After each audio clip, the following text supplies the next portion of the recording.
Mungkin kita bisa teruskan dulu ke ke assessing of risk of bias ya. Jadi assessing risk of bias ini hampir sama ya dengan kita melakukan critical appraisal pada praktek evidence based medicine ya. Tapi kalau ini memang kita khususkan di Cochrane itu kita memang lebih penekanan sehingga apa yang kita masukkan dalam systematic review itu benar-benar mendekati free of bias ya, bebas dari bias paling tidak ya. Kalau enggak ya law of bias. Jadi kita bisa golongkan masing-masing penelitian itu sebagai yang berisiko tinggi, rendah, atau memang benar-benar bebas bias ya. Lanjut. Terus ya. Nah, bias itu apa? Ya, ini adalah systematic error atau deviasi dari suatu kebenaran. Ya, suatu systematic review sangat tergantung pada penelitian-penelitian yang masuk ya dalam review tersebut. Ya, itu sudah pasti ya. Jadi artinya apa? Artinya kalau kita mempunyai studi-studi yang incorrect ya, yang salah, ya itu akan membuat hasil review kita ini misleading. Ya, jadi hasilnya akan ya garbage in, garbage out ya. Sehingga pertanyaannya itu menjadi should I believe the result? Ya, apakah kita harus mempercayai hasilnya? Kalau memang kita tidak tahu bahwa penelitian kita ini tidak mempunyai punya bias atau tidak ya. Masing-masing studi ya, masing-masing artikel kita harus nilai risk of biasnya ya.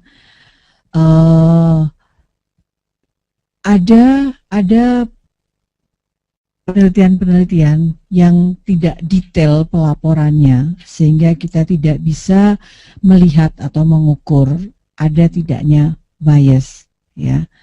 Nah, ini kadangkala kita bisa cari pemecahannya dengan kontak langsung pada peneliti ya, pada peneliti.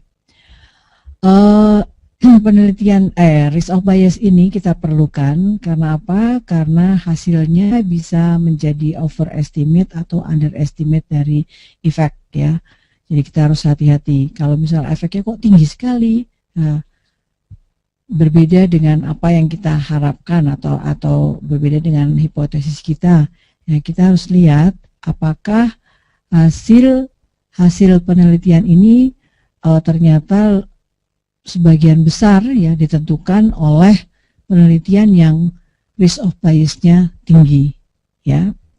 Kemudian look for method sound to minimize risk ya. Jadi artinya kita harus melihat metodologinya untuk meminimalisasikan risiko bias pada systematic review atau review kita. Lanjut. Bias itu tidak sama dengan imprecision ya, atau quality atau pada reporting ya. Kalau imprecision itu biasanya random error due to sampling variation ya. Ini biasanya reflected pada confidence interval ya. Kemudian bias itu bisa terjadi pada penelitian-penelitian yang dilakukan dengan baik ya. Kemudian tidak semua metodologi itu juga yang flaws itu yang dapat mengintroduce bias ya. Good method may have been used but not well reported ya. Artinya kadangkala penelitian itu sebenarnya bagus, tapi karena tidak dilaporkan dengan baik ya, kaidah-kaidah seperti konsult tidak diikuti sehingga kita tidak bisa menilai, sehingga bisa saja kita masukkan dalam kelompok yang mempunyai risk of bias ya. Lanjut. Quality skills dan checklist ya.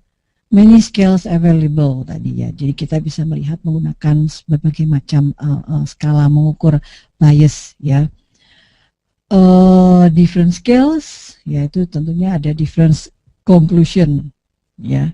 Sehingga di sini di Cochrane Review kita tidak menggunakan quality scales ya. Kenapa? Karena apa namanya? Kadangkala kalau kita pakai scale-scale yang ada di luar gitu ya, kita akan mengeluarkan studi yang sebenarnya hasilnya cukup baik ya, cukup baik. Jadi kita tidak ingin ada studi, misalnya studinya cuma 2, setelah kita lakukan quality scale menggunakan scale tertentu, ini jelek semua, akhirnya kita keluarkan. Padahal nggak ada lagi penelitian yang mempunyai piko yang sama dengan apa yang kita lakukan, sehingga kita harus mengambil yang tadi itu tetap kita analisis, tetapi pada saat kita mengambilkan kesimpulan kita harus sampaikan bahwa ini berdasarkan penelitian-penelitian yang mempunyai risk of bias tinggi ya. Terus Cochrane Risk of Bias Assessment itu berdasarkan 7 evidence-based domain ya.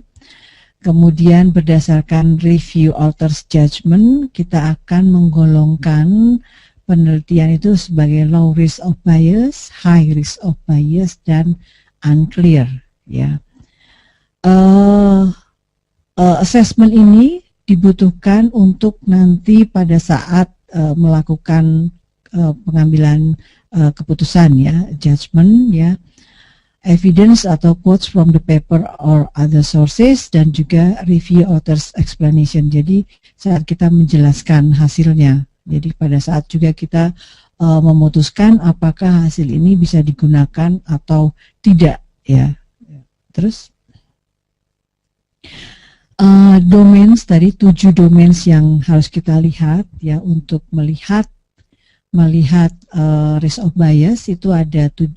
Jadi random sequence generation, jadi bagaimana dia melakukan randomisasi, kemudian allocation concealment ya, kemudian blinding of participant and personnel ya, kemudian blinding of outcome assessment, kemudian bagaimana peneliti itu menghandling incomplete outcome data ya, kemudian selective reporting, dan juga other bias, jadi bisa bias yang lainnya. Nah, memang yang kita harapkan Bapak Ibu sudah membaca handbook untuk systematic review ya, untuk sebelum melakukan risk of bias assessment. Handbook ini bisa Ibu dapatkan secara gratis ya kalau Bapak Ibu membuka apa namanya, websitenya Cochrane. Mungkin bisa kita lihat dulu sebentar. Ya, websitenya Cochrane. Sehingga nanti Bapak Ibu bisa apa namanya, bisa konfirmasi apa yang sudah kami sampaikan ya dengan buku tersebut ya. Cochrane, boleh Cochrane Library.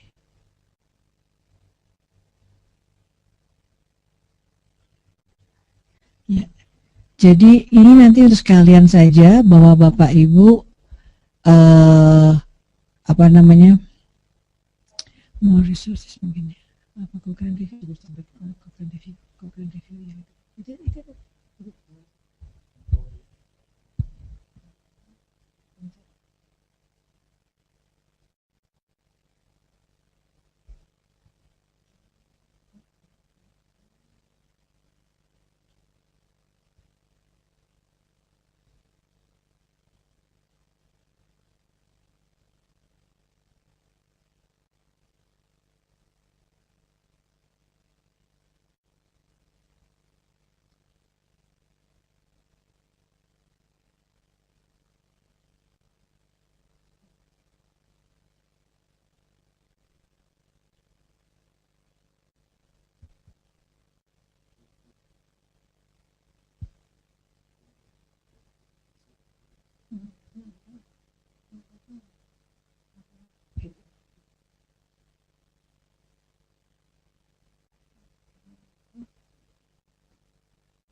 Ya. Jadi ini ya, jadi ini Cochrane Handbook for Systematic Review of Intervention ya. Jadi Bapak Ibu bisa bisa apa namanya membuka ini. Jadi ini siapa saja bisa bisa. Jadi kita buka satu-satu. Coba ada Cochrane Review Maintaining bawah General Method. Ya di sini ya ini misalnya chapter 8 Assessing Risk of Bias in Included Studies ya, jadi sehingga Bapak Ibu bisa melihat dengan detail ya satu persatu item-item yang akan topik-topik yang akan kita bicarakan ya. Ini sangat-sangat membantu. Jadi ada latihannya juga, sebenarnya memang apa namanya Cochrane Systematic Review workshop ini harusnya memang ketemu langsung, kemudian kita bekerja bersama-sama ya, tapi nggak apa-apa, nanti Bapak Ibu bisa mempelajari semua apa yang ini. Jadi websitenya handbook ya .cochrane.org ya. Jadi silahkan nanti Bapak Ibu membuka. Kemudian untuk besok itu Bapak Ibu harus download Rahman tadi, maaf Mas, yang tadi barusan resource-nya. Rahman ini di tech.cochrane.org ya, itu ada nah itu ya Rahman. Nah ini Bapak Ibu diharapkan sudah download Rahman ini, karena Rahman bisa digunakan untuk siapa saja ya, bukan hanya untuk penulisan di Cochrane ya. Download Rahman tadi silahkan. Jadi besok pada saat Dokter Diah mau presentasi ya, untuk melatih Bapak Ibu menggunakan software ini, Bapak Ibu sudah punya dulu ya, silahkan. Jadi carinya di TECH ya, di resources dulu. Jadi www.cochrane itu ada ya resources. Ini untuk handbook tadi handbook.cochrane.org. Kemudian untuk Rahman tadi itu tech ya, tadi Mas yang tadi resources tadi ya. Nah ini itu ya, yang itu tech.cochrane.org Rahman ya /Rahman itu dicari, nanti akan ini semua bisa di-download secara gratis ya.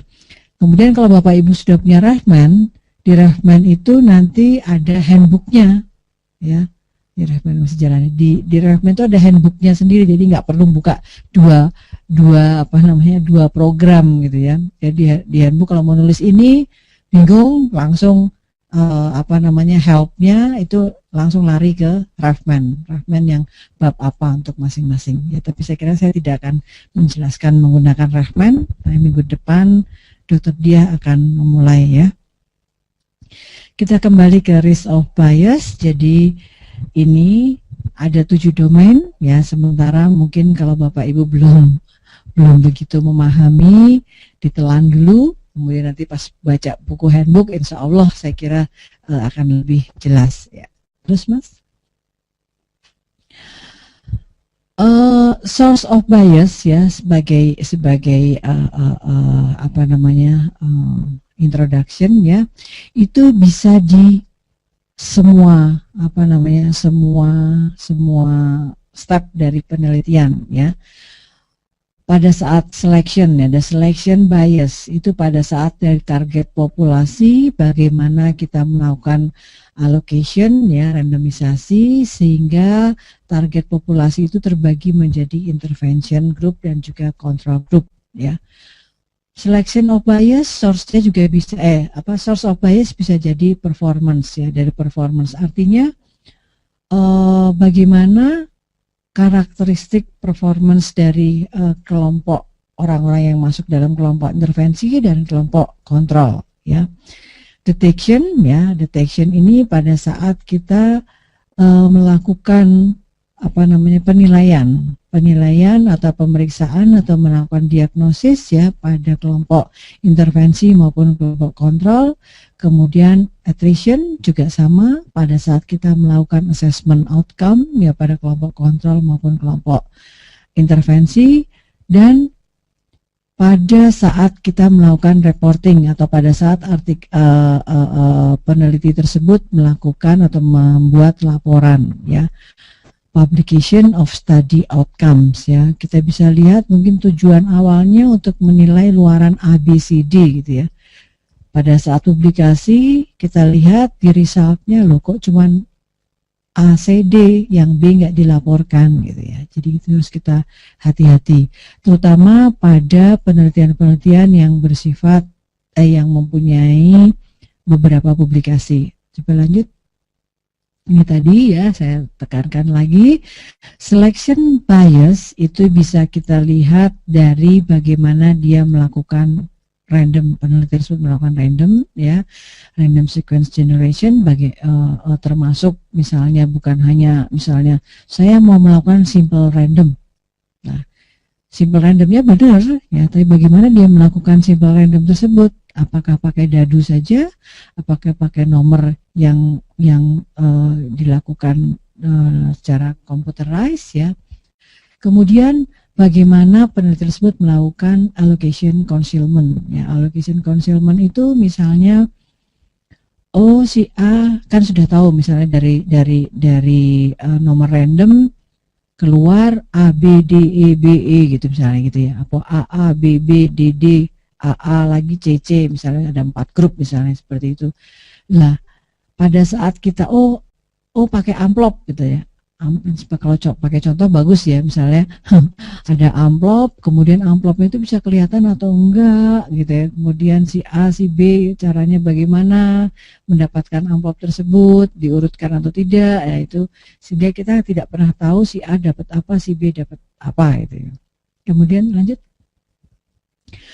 Performance itu bisa kita lihat dari blinding of participant ya. Jadi kita tidak partisipan atau sampel tidak tahu akan mendapat apa ya.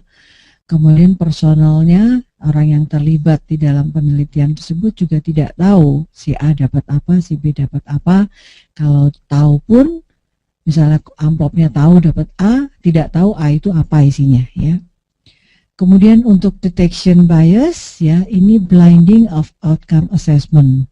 Jadi yang melakukan assessment terhadap luaran, misalnya sembuh atau tidak sembuh, itu tidak tahu si A itu dapat obat apa. Ya, atau kalau mau kita lihat misalnya pembandingan antara pemeriksaan radiologi sama PA ya, yang radiologi nggak tahu hasil PA, yang PA tidak tahu hasil radiologi gitu ya. Kemudian yang attrition bias,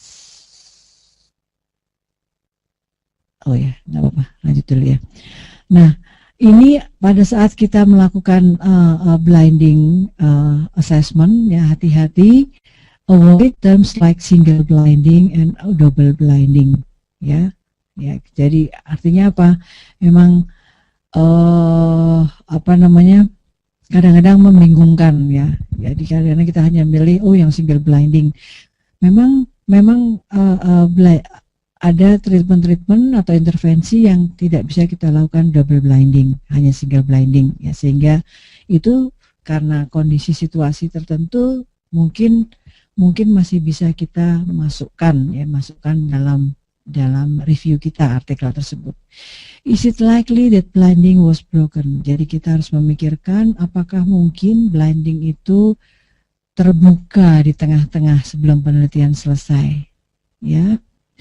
Kemudian remember that participant and personnel may also be outcome assessors. Artinya misalnya kalau kita ingin membandingkan pengobatan A dan B, misalnya pakai contoh yang paling gampang mungkin pengobatan luka post-op gitu ya, yang satu pakai A, yang satu B ya, itu kan assessornya, partisipannya bisa lihat ya lukanya bagaimana gitu. Even if not visible for this intervention ya, kalau misalnya tidak mungkin kita lakukan blinding, ya kita harus memikirkan impact-nya bagaimana kalau tidak tanpa blinding ya. Kemudian blinding of outcome assessment may still be possible. Jadi artinya kalau pada saat kita melakukan intervensi kita tidak bisa melakukan blinding, misalnya penggunaan betadine ya, dibandingkan alkohol pada saat preparasi operasi, dibandingkan dengan assessment dari infeksi nosokomial atau penyembuhan dari luka gitu ya. Ya kita usahakan jangan sampai yang di bangsal itu tidak tahu apa yang dilakukan di kamar operasi gitu ya, sehingga bisa saja masih ada blinding ya. Unblinded trials may still be low risk ya, if outcomes or measurement unlikely to be affected. Artinya kalau misalnya blinded itu tidak bisa dilakukan, tetapi efek dari unblinded itu tidak mempengaruhi secara umum terhadap luaran ya maupun pengukurannya ya.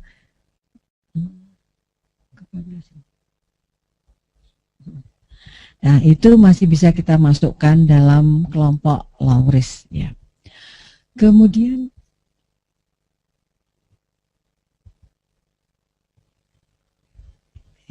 ada kesalahan ini ya. Ya, jadi pada saat kita melihat blinding ya kita tidak bisa melihat secara maksudnya tidak langsung letterlek harus begini begitu dan begitu, tidak ya, tapi kita harus memang artnya di sini ya, seninya di sini gitu ya. Bentar, ini ada sambil menunggu saya tak minum sebentar.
Jadi mungkin Bapak Ibu pernah ya ini mau di restart dulu, nggak apa-apa, kita mulai.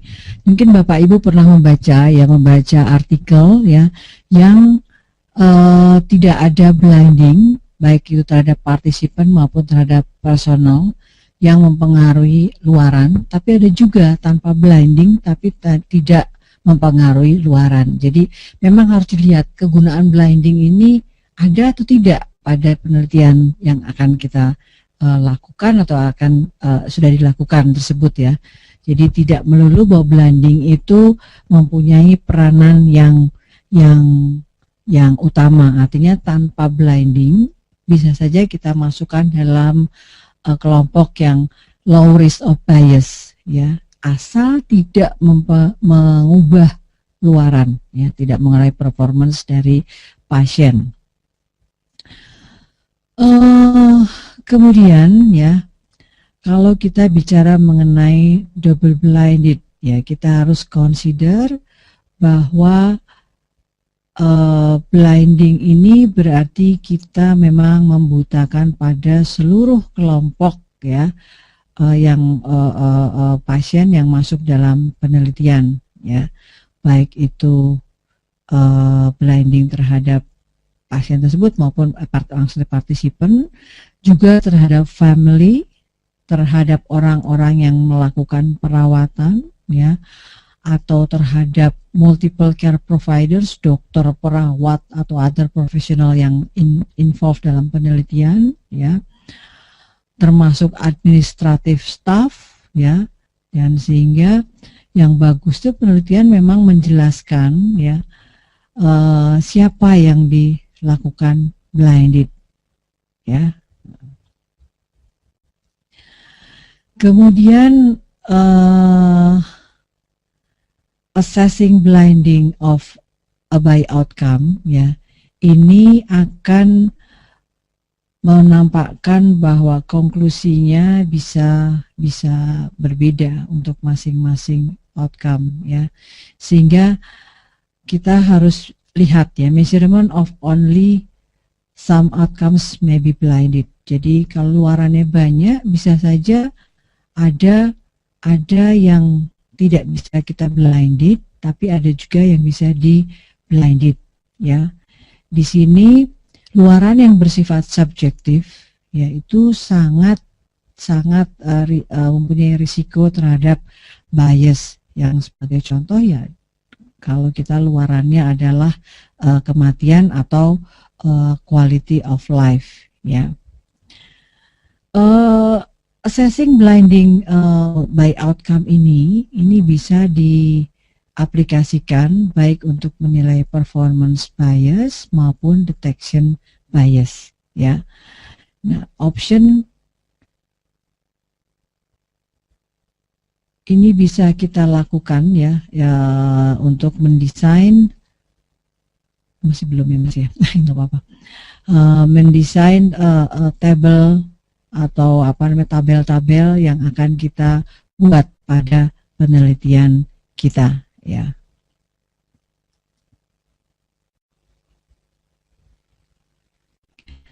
Kemudian source of bias yang lain adalah incomplete outcome data atau yang kita sebut sebagai attrition bias, ya. Most study atau sebagian besar penelitian itu akan mempunyai beberapa partisipan atau populasi yang lost to follow up, ya. Pada beberapa kasus, ya, lost to follow up ini bisa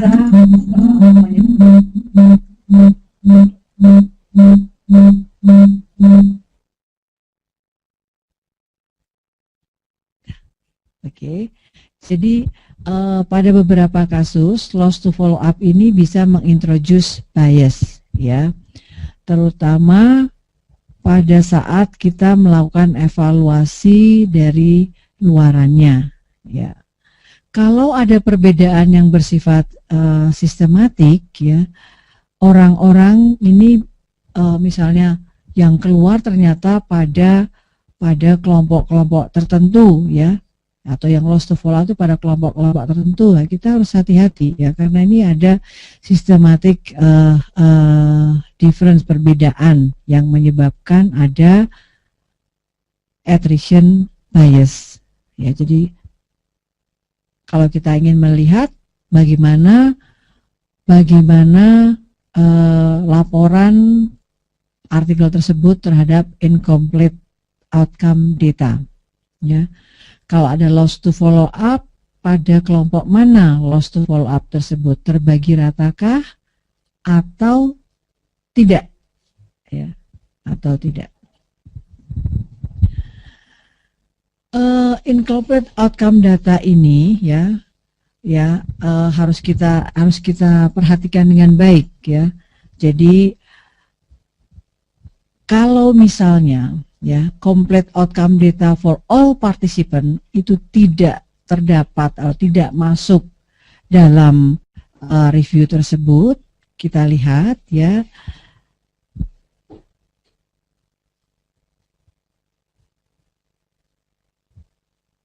Misalnya di sini loss to follow up, withdrawal atau other missing data, kemudian data-data yang tersedia tapi tidak masuk dalam report itu harus kita ikuti ya, betul di situ ya.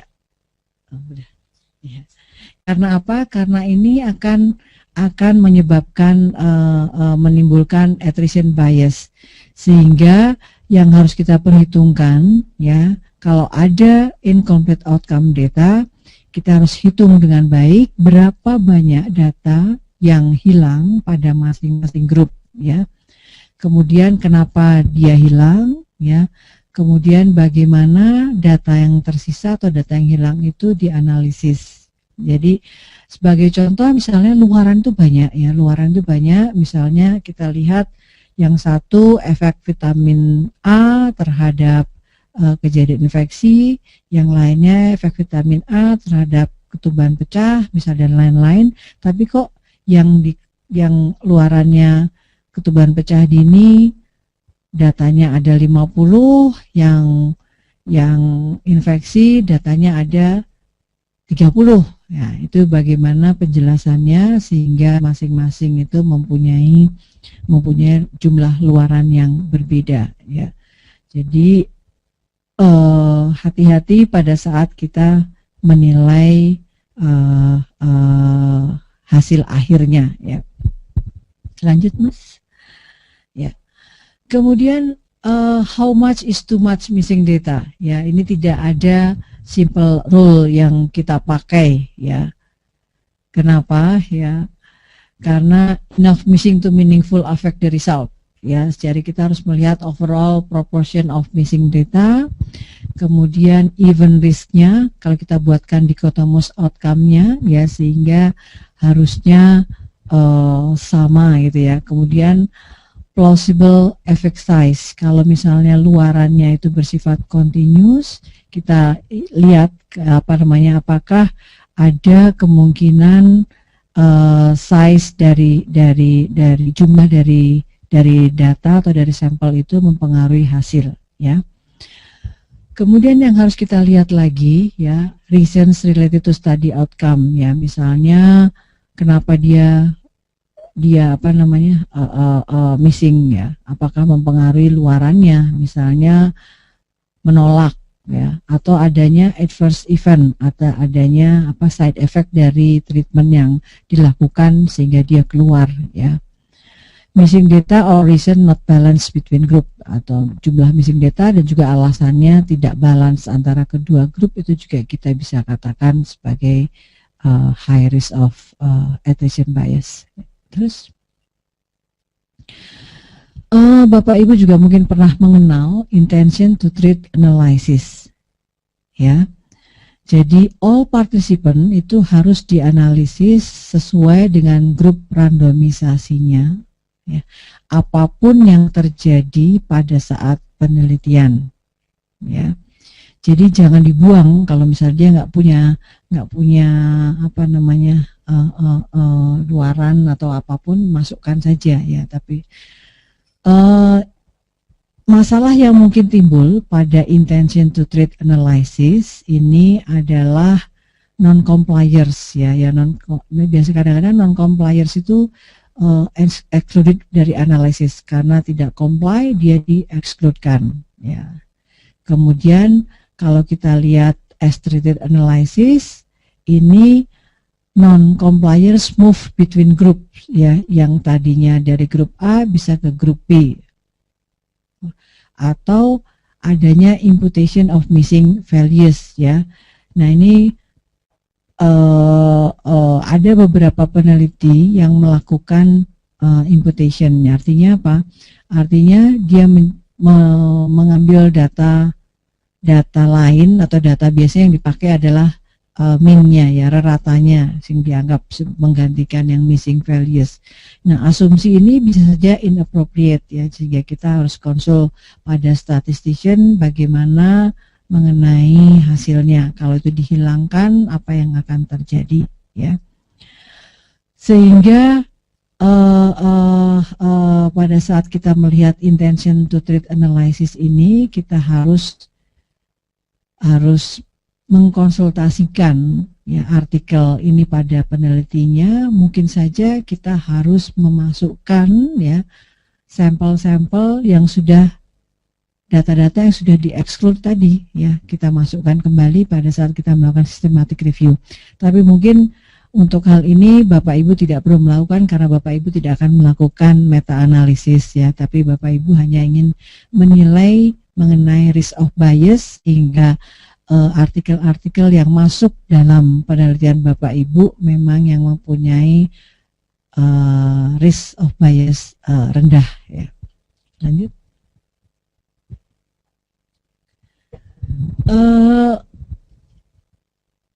Assessing incomplete data bisa kita lakukan dengan luaran tadi ya. Tadi saya kira ini sudah ya, sudah saya sampaikan ini ya. Lanjut ya. Terus atasnya lagi, satu lagi atas lagi nggak ada atas itu. Nah, ini udah terakhir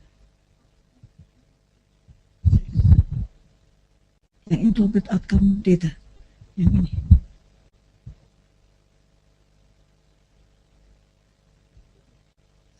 Bukan. Lagi terus. Nah, itu. Jadi untuk incomplete outcome data ini kalau low risk itu kalau no missing data, kemudian kalaupun ada missing data itu tidak berhubungan dengan luaran ya.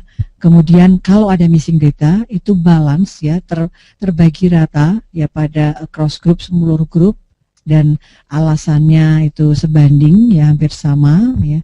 Kemudian proportion missing or plausible effect size itu tidak cukup untuk mengubah efek yang relevan secara klinis ya. Kemudian kita katakan high risk ya kalau alasan itu berhubungan dengan luaran atau sangat mengganggu luarannya, imbalance jumlahnya antara kelompok ya, reasonnya juga tidak balance antara kelompok.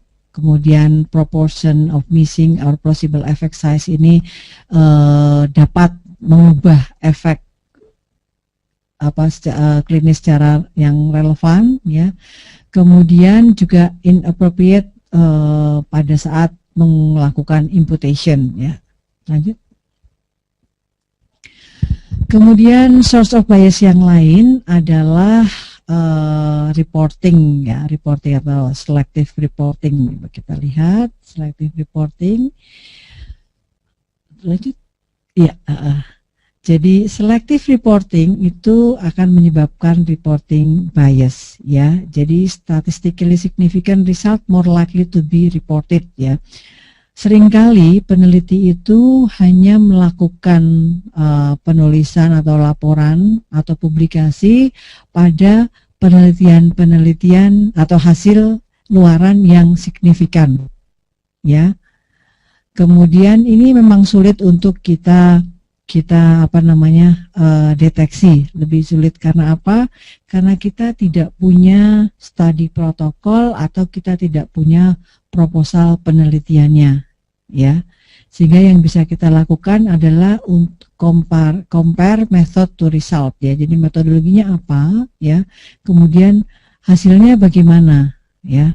Outcomes measured, outcome added, statistik change ya, subgroup only, hanya beberapa grup yang dilihat saja ya. Kemudian untuk hal-hal seperti ini kita harus hati-hati ya, karena mungkin yang non significant itu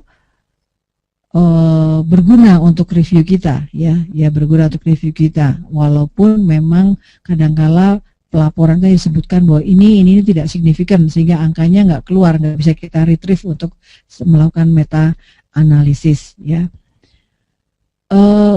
Kalau kita biasanya kan satu artikel itu mempunyai luaran yang berbeda-beda, ya. Ya, kalau memang yang lain tidak dilaporkan, tetapi luaran yang akan kita gunakan pada review kita ada, bisa saja kita hanya fokus pada luaran tersebut, tapi tetap harus hati-hati adanya kemungkinan reporting bias. Lanjut. Lewat satu, ya. Bukan. Nah, ya. Jadi selective reporting atau reporting bias itu kita katakan low risk, ya. Kalau protokolnya atau proposalnya itu tersedia sehingga apa yang sudah ditentukan sebagai luaran of interest-nya sejak awal itu juga memang dilaporkan pada saat hasil akhirnya, ya. Kemudian kalau protokolnya tidak ada, ya, tetapi jelas, ya, sejak awal, ya, bahwa yang akan dinilai luarannya itu sama dengan apa yang ada pada hasil penelitian, ya. Unclear risk itu kalau most studies will be judged in this category, ya. Jadi emang kadangkala kita tidak punya protokolnya, tidak bisa tampak pada metodologi sehingga kita tidak bisa menilai apakah ada selective reporting, ya. Sehingga hampir semua studi kita masukkan unclear risk, ya. High risk, ya, dia jelas-jelas kita bisa lihat outcomes not reported as pre-specified or expected, ya. Jadi tidak seperti yang tertulis atau yang diharapkan, ya. Outcomes reported incompletely, ya. So they cannot be entered in a meta-analysis. Jadi karena luarannya aneh, nggak dilaporkan semuanya, jadi kita tidak bisa masukkan retrieve data tersebut dalam meta-analisis yang akan kita lakukan, ya. Terus other sources of bias, ya. Ini must be a clear rational why a factor may cause bias, ya. Jadi kalau kita ingin melihat source of bias yang lain, hati-hati, ya, hati-hati. Memang apakah benar-benar ini ada bias yang akan leading membuat hasil penelitian atau hasil review kita menjadi buruk, ya. Tapi jangan menilai source of bias itu berdasarkan imprecision. Small sample size kita katakan sebagai source of bias, ya. Confidence intervalnya luas kita katakan sebagai risk of bias. Jadi itu bukan, ya. Diversity, ya, diversity itu misalnya inadequate dose atau unusual population. Inadequate dose itu misalnya kita tahu bahwa ini harusnya zinc yang diberikan di atas 15 mg, kok ini 10 mg. Nah, itu bukan risk of bias, ya. Tetapi memang variasi dalam pemberian dosis suplementasi zinc misalnya. Kemudian other measure of quality, misalnya ethical approval atau funding body, itu di beberapa artikel bisa jadi sebagai risk of bias karena misalnya ada funding dari pabrik obat tertentu, ya. Tapi pada saat kita melakukan ini, itu bisa kita abaikan atau kita tidak masukkan dalam risk of bias, ya.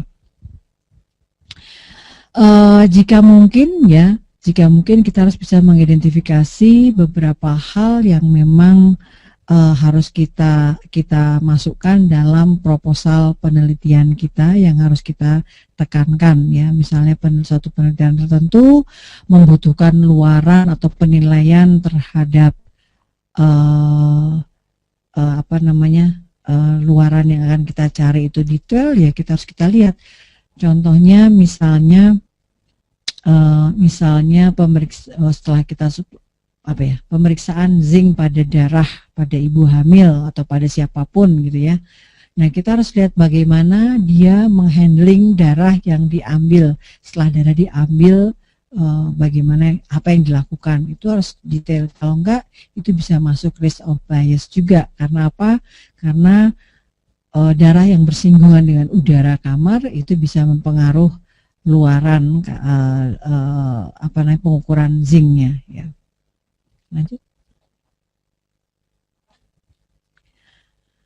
Nah, low risk untuk sources of bias yang lain itu kita katakan bila study appears to be free of other source of bias. Jadi kita sudah cari nggak ada kemungkinan dari bias yang lainnya ya. High risk misalnya issue specific to study design. Misalnya bagaimana kita melakukan crossover trials atau bagaimana rekrutmen ya pada cluster random trial atau bagaimana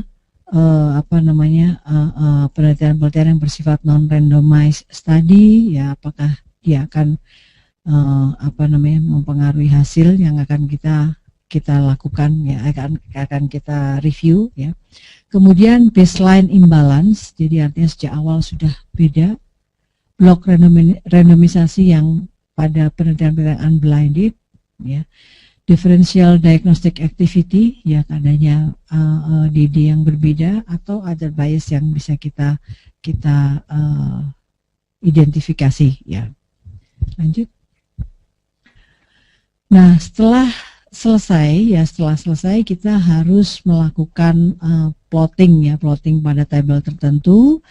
Nah, karena assessment of bias ini sangat bersifat subjektif ya, kita harapkan yang melakukan assessment itu at least 2 assessors ya. Ya di sini susahnya kalau Bapak Ibu kan melakukan disertasi tentunya hanya sendiri ya, tapi kalau misalnya suatu penelitian payung itu lebih mudah.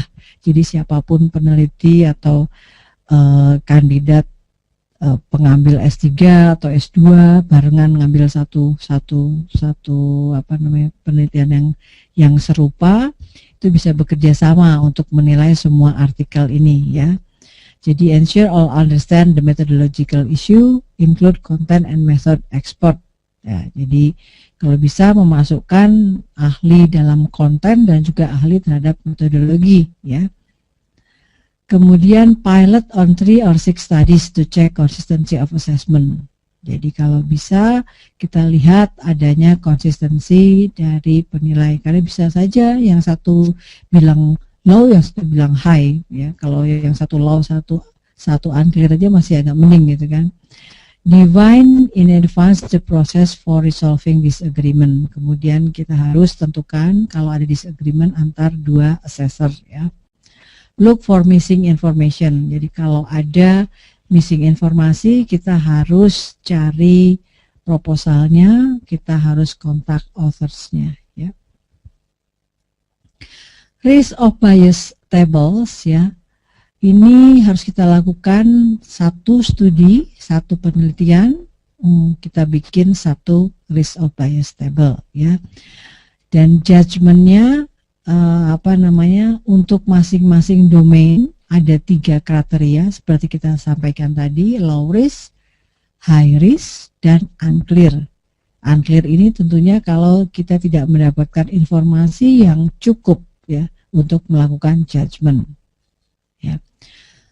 Dan kita harus membuat catatan ya, catatan ini untuk support for judgment kalau ada disagreement. Jadi misalnya saya mengatakan ini low risk karena bla bla bla bla bla, atau saya mengklasifikasikan ini sebagai high risk karena bla bla bla bla bla ya, sehingga nanti kalau kita mau refer kembali ya, kalau ada masalah di belakang hari kita tahu ya kenapa kita memutuskan ini. Terus nah, ini adalah tabel yang Bapak Ibu bisa buat ya dengan bantuan Refman ya, Refman. Jadi untuk masing-masing penelitian ya, masing-masing penelitian ini ada satu tabel seperti ini ya. Di sini misalnya ini tentang efek kopi terhadap awareness atau terhadap kesiagaan ya, orang ya. Jadi misalnya di sini random sequence generation, ya, ini selection bias, ya. Outer judgment-nya apa? Oh, high risk. Kenapa high risk? Ini support for judgment-nya ada tulisannya participant, ya tuh, participant born on even days were assigned to the experimental group, and participant born on odd days were assigned to the control group. Jadi, ya saya bisa gedekan ini juga. Ya, lupa. Ya. Jadi di sini jelas ada selection bias, ya, karena kita membagi partisipan itu bukan secara random, ya, kita membagi berdasarkan tanggal lahirnya. Kemudian yang selection bias ini allocation concealment, kita masukkan high risk. Karena apa? Allocation by date of birth would allow prediction of the allocation sequence. Artinya orang bisa akan memprediksi atau menduga, ya, oh yang even days itu akan dapat ini, yang odd days itu akan dapat ini, ya. Jadi itu allocationnya jelek kalau orang bisa menduga si A dapat apa, si B dapat apa, ya. Kemudian performance bias saya katakan sebagai unclear, ya.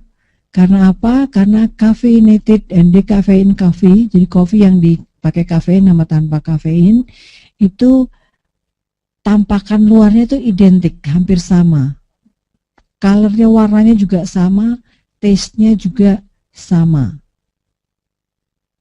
Ya. It is likely that participants were blinded.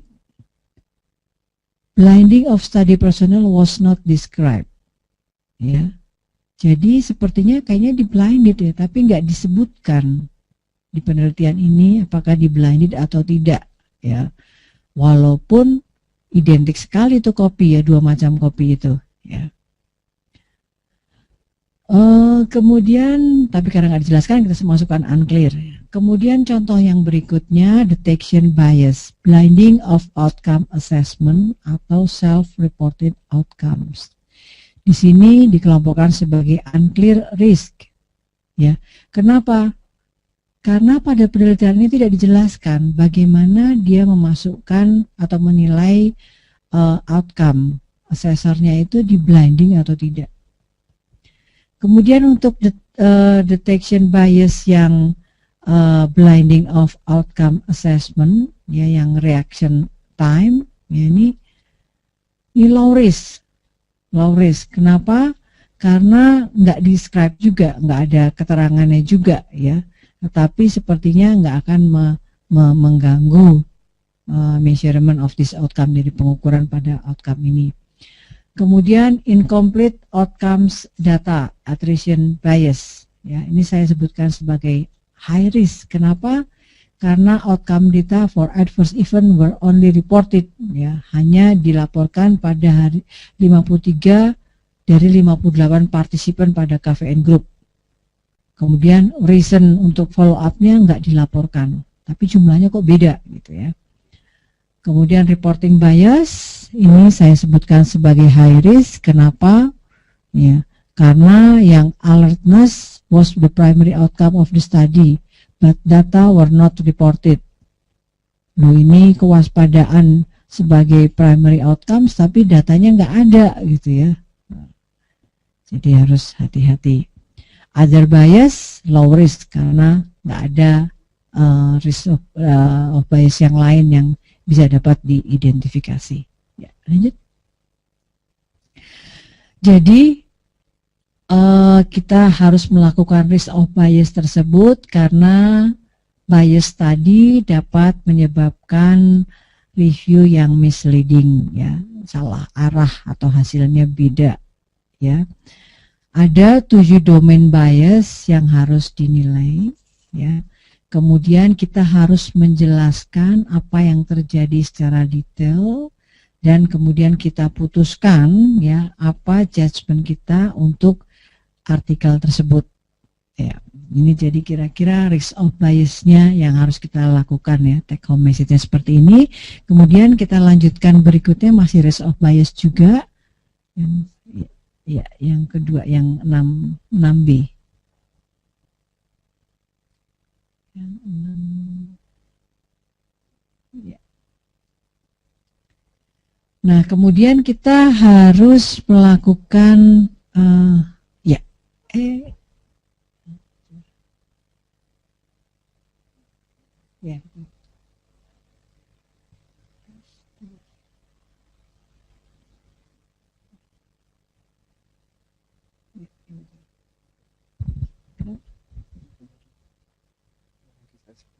ini.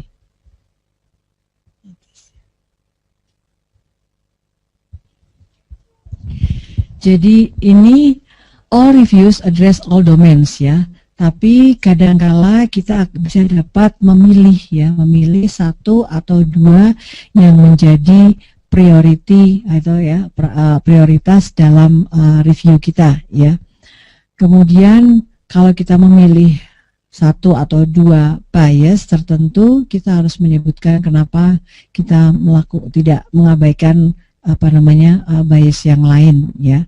Karena mungkin misalnya impact-nya terhadap luaran yang akan kita lihat itu sedikit, itu bisa ya. Tapi yang penting kita harus hati-hati atau harus selektif ya, dan juga detail dalam menjelaskan kenapa kita melakukan hal ini ya. Terus dengan menggunakan tools dari Cochrane ya, kita bisa menilai semua ini dalam satu tabel yang baik ya, yang sehingga yang dapat membantu kita pada saat kita melakukan meta-analisis dan juga menginterpretasi hasil. Coba lanjut aja yang saya jelaskan. Nah, risk of bias summary ini contohnya ya, contohnya untuk penelitian atau review melihat efek kafein, kopi yang berkafein dan yang tidak berkafein terhadap alertness atau kewaspadaan, ngantuk atau tidak, sakit kepala atau tidak, ya luaran seperti itu. Pada 1, 2, 3, 4, 5, 6, 7, 8 artikel ya. Kita lihat masing-masing. Penelitian pertama dari Amore ini ya, Amore tahun 2000 ya. Itu penelitian ini kita lihat bahwa untuk selection bias baik yang random allocation, kemudian untuk yang blinding of personnel, jadi performance bias itu tanda tanya, artinya unclear ya, unclear. Kemudian untuk yang blinding of outcome assessment, detection bias itu tidak ada atau low risk ya. Kemudian yang blinding of outcome assessment ini juga masuk detection bias, itu memang nggak dibutuhkan atau pada penelitian ini ya. Kemudian yang incomplete outcomes itu tidak dijelaskan, unclear. Kemudian selective reporting ini high risk ya, high risk. Kenapa? Karena hanya dilaporkan yang signifikan saja, yang tidak signifikan tidak dilaporkan ya, tidak dilaporkan. Kemudian other source of biasnya tidak ada, sehingga ini kita masukkan dalam yang low risk ya, dan sebagainya ya. Jadi kita lihat di sini untuk masing-masing penelitian ya, masing-masing penelitian itu mempunyai risk of bias yang berbeda ya. Yang penelitian 2 dari bawah ya, penelitiannya Olalaza tahun 98 itu hampir semuanya low risk of bias ya.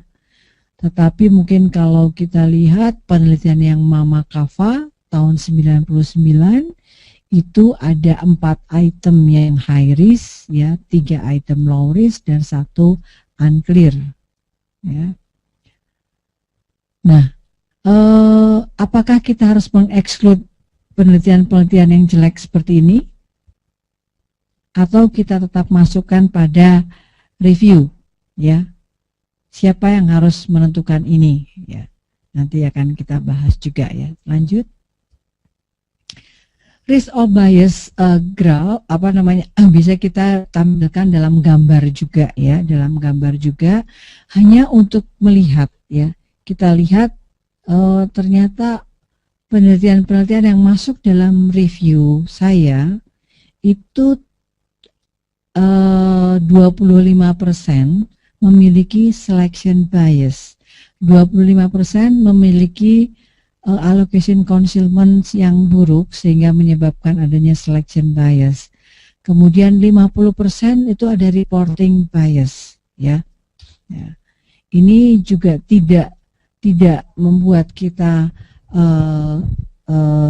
mengeluarkan studi, jadi hanya ini untuk menggambarkan kualitas dari hasil review kita tadi, ya. Kemudian juga pada saat kita mengambil keputusan, ya, kita harus melihat dengan pasti, ya, apakah luaran tersebut didominasi hasilnya oleh penelitian yang mempunyai bias yang tinggi. Balik lagi. Ya. Jadi kembali pada tabel ini, ya. Saya memutuskan, misalnya sebagai contoh, saya memutuskan tidak akan mengeluarkan penelitian yang mempunyai risk of bias tinggi. Itu tidak salah, ya, tidak salah. Karena apa?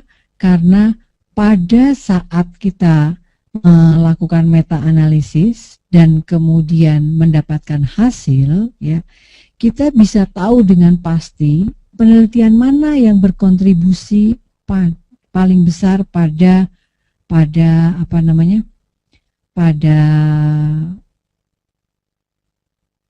resultnya, pada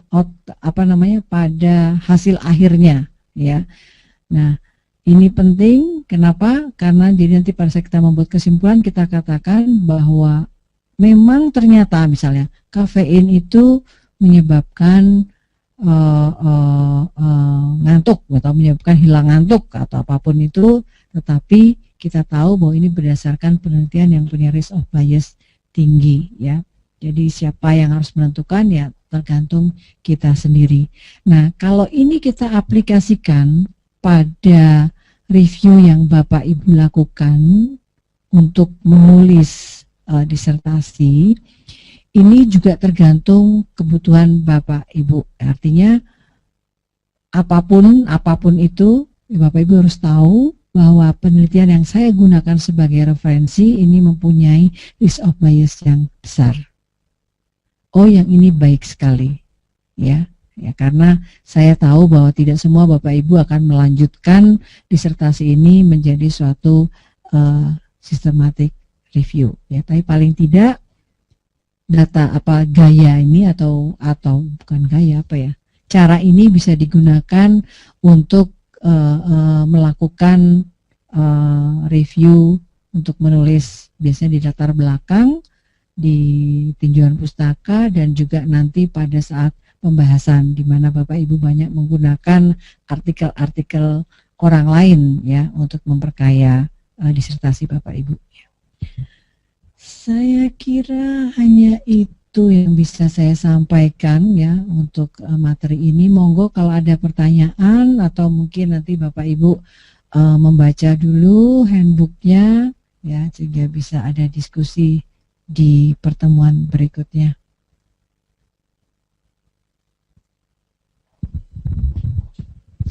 Nanti mungkin pada saat membuat referensi, Dr. Dia akan kembali menjelaskan apa yang sudah saya atau maupun Dr. Rina sampaikan, karena dengan menggunakan referensi tools ini Bapak Ibu akan lebih terarah, ya, dalam menulis.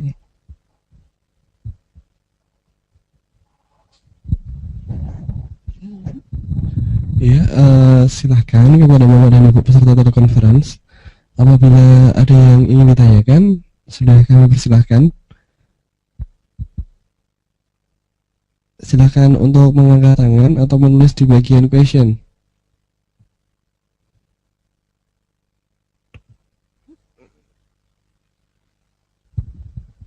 Ya, mungkin ada satu pertanyaan singkat, mungkin sebelum kita jumatan.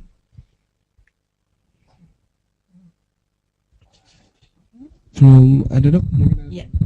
Kalau belum ada pertanyaan nggak apa-apa, nanti Bapak Ibu bisa merefer kembali pada handbook dari website yang sudah kami sampaikan, dan juga sekali lagi tolong Bapak Ibu sudah melakukan download Rehman ya tools dari apa namanya, dari Cochrane ya, dan sehingga besok kita bisa lebih cepat dalam mengenal tools tersebut. Saya kira kalau tidak ada pertanyaan, saya akhiri cukup sekian. Kalau nanti ada pertanyaan bisa dituliskan ya, sehingga kami bisa menjawab pada kesempatan berikutnya. Terima kasih. Akhir kata, Assalamualaikum warahmatullahi wabarakatuh.